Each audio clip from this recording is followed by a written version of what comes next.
ഇന്നത്തെ വീഡിയോന്റെ special dedication എന്ന് പറയുന്നത് ഒരു പണിയും തോരയില്ലാതെ വീട്ടിലിരിക്കുന്ന കുറച്ച് 90s ലേഡീസിന് വേണ്ടിയിട്ടാണ് കേട്ടോ. എനിക്ക് എന്റെ രണ്ട് ഫ്രണ്ട്സ് ഉണ്ടല്ലോ, നമ്മൾ ആദ്യമായിട്ടാണ് കാണുന്നത്. ജസ്റ്റ് വാട്സപ്പിലൂടെ മാത്രം ചാറ്റിംഗ് പരിചയമുള്ളൂ. നമ്മൾ സെയിം കോളേജ് ആണെന്ന് പറഞ്ഞിട്ട് കാര്യമില്ല കേട്ടോ, ഇതുവരെ കണ്ടിട്ടില്ല. പിന്നെ എക്സാമിന് തമിഴ്നാട് വരെ പോയിട്ട് അന്നും കണ്ടിട്ടുണ്ടായിരുന്നില്ല.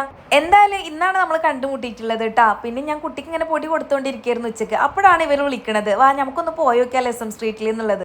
അപ്പം ഞാൻ പറഞ്ഞു വന്ന എന്താണെന്ന് വെച്ചിട്ടുണ്ടെങ്കിൽ, കുറേ ആൾക്കാരുണ്ട്, ഐ മീൻ ലേഡീസ്. ഇവരുണ്ടല്ലോ വീട്ടിലിങ്ങനെ ചടഞ്ഞു കുത്തിരിക്കും. എന്നിട്ട് പറയും എനിക്കൊരു വൈബും ഇല്ല, എനിക്കൊരു എൻജോയ്മെൻറ്റും ഇല്ല. ഓരോ വീഡിയോസ് കാണുമ്പോഴും അവർ സ്വയം വിചാരിക്കണത് ഇതൊക്കെയാണ്. ഈ വൈബ് എന്ന് പറയണതും സന്തോഷം എന്ന് പറയണതൊക്കെ അത് നമ്മളായിട്ട് തന്നെ കണ്ടുപിടിക്കണം. അതൊരാളും നമുക്ക് കൊണ്ടുതരൂല. അപ്പം നിങ്ങൾ വിചാരിക്കും അനക്ക് ഇതൊക്കെ നടക്കും, ഈ പഠിക്കണതുകൊണ്ട് എനിക്ക് കുറേ ഫ്രണ്ട്സൊക്കെ ഉണ്ടാവും എന്നുള്ളത്. എന്താടോ നിങ്ങൾക്ക് ആർക്കും ഫ്രണ്ട്സ് ഇല്ല? എന്താണെങ്കിലും എൻ്റെ വീഡിയോ കാണുന്നവരൊക്കെ അറ്റ്ലീസ്റ്റ് +2 എങ്കിലും പാസ്സായിട്ടുണ്ടാവില്ലേ? പോട്ടെ 10th എങ്കിലും പാസ്സായവരല്ലേ? എടോ നിങ്ങൾക്കൊക്കെ വാട്സപ്പ് ഗ്രൂപ്പില്ലേ, ഒന്നെടുത്ത് പൊടി തട്ടിയെടുക്കടോ. അതിലുണ്ടാവും നിങ്ങളുടെ കുറേ സുഹൃത്തുക്കള്. ഒന്ന് വിളിച്ച് സംസാരിക്കുക. അതിനിപ്പോൾ സംസാരിക്കാനുള്ള ടൈമില്ല എന്നുണ്ടെങ്കിൽ ജസ്റ്റ് ഒന്ന് മെസ്സേജ് അയക്കാം അവർക്ക്. എന്നിട്ട് നിങ്ങൾ തമ്മിലുള്ള ആ ഒരു പഴയ ബന്ധം ഉണ്ടല്ലോ, അതൊക്കെ ഒന്ന് ചെറുതായിട്ട് പുതുക്കിയെടുത്തിട്ട് ഇതുപോലെ എന്ത് ചെയ്യുക, ഇടയ്ക്കൊക്കെ ഒന്ന് പുറത്തു പോവുക.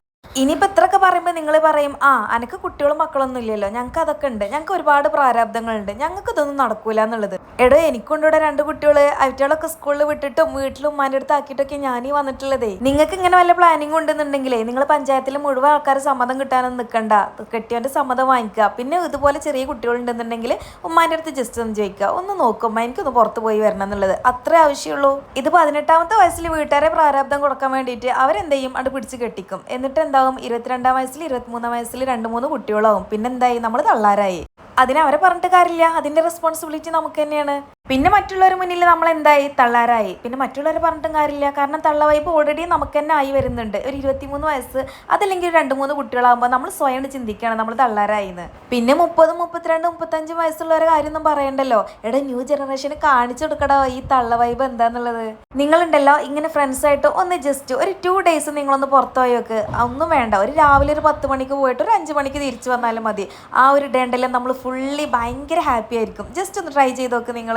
ഈ കെട്ടിയന്മാരെയും കുട്ടികളും നോക്കി വീട്ടിൽ ഇങ്ങനെ ചടഞ്ഞു തിരിക്കാതെ വല്ലപ്പോഴൊക്കെ ഒന്ന് ഇങ്ങനെ പോകുന്നത് നമുക്ക് ഭയങ്കര സ്ട്രെസ് റിലാക്സ് ചെയ്യാൻ പറ്റുന്ന നല്ലൊരു മെത്തേഡാണ് കേട്ടോ. പിന്നെ എൻ്റെ വീഡിയോ കാണുന്ന കെട്ടിയന്മാരെല്ലാം കൂടെ എൻ്റെ തലയിൽ നിന്ന് നൃത്തം ചവിട്ടാൻ വരണ്ട കേട്ടോ, വേണമെങ്കിൽ വിട്ടാൽ മതി. നിങ്ങൾ കെട്ടിയന്മാർക്ക് കുറച്ച് റിലാക്സേഷൻ വേണോ, നിങ്ങളെ കെട്ടിയന്മാർ ഇതുപോലെ ഒന്ന് പുറത്തേക്ക് വിട്ടോ, അവർ ഹാപ്പി ആകുമ്പോൾ പിന്നെ നിങ്ങൾ ഹാപ്പി ആയിരിക്കുമല്ലോ. എൻ്റെ കെട്ടിയനൊക്കെ എന്നോട് പറഞ്ഞ എവിടെയെങ്കിലും ഒന്ന് പോയി പണ്ടാറടങ്ങ്, തലക്ക് കുറച്ച് സ്വസ്ഥത ആയോന്നാണ്. എൻ്റെ വീഡിയോ കാണുന്ന പല ഭർത്താക്കന്മാരും അങ്ങനെ തന്നെ ആവാനാണ് ചാൻസ്. അപ്പൊ ഇനി എൻ്റെ ലൈഫിൽ മാത്രം ഒന്നുമില്ല, എനിക്ക് മാത്രം ഒരു എൻജോയ്മെന്റും ഇല്ല, എനിക്ക് ഫുൾ സ്ട്രെസ്സാണ്, ഇങ്ങനെയൊക്കെ പറഞ്ഞിരിക്കണ എല്ലാവരും നാളെ മുതൽ ഒന്ന് പുറത്തിറങ്ങാനുള്ള പ്ലാൻ ഇട്ടോട്ടാ. പിന്നെ പ്രത്യേകം ശ്രദ്ധിക്കുക, പുറത്തിറങ്ങുമ്പോൾ നിസ്കാരം ഒന്നും കഥാക്കണ്ട. അപ്പൊ ഇൻഷാ അല്ലാഹ് അടുത്ത വീഡിയോയിൽ കാണാം.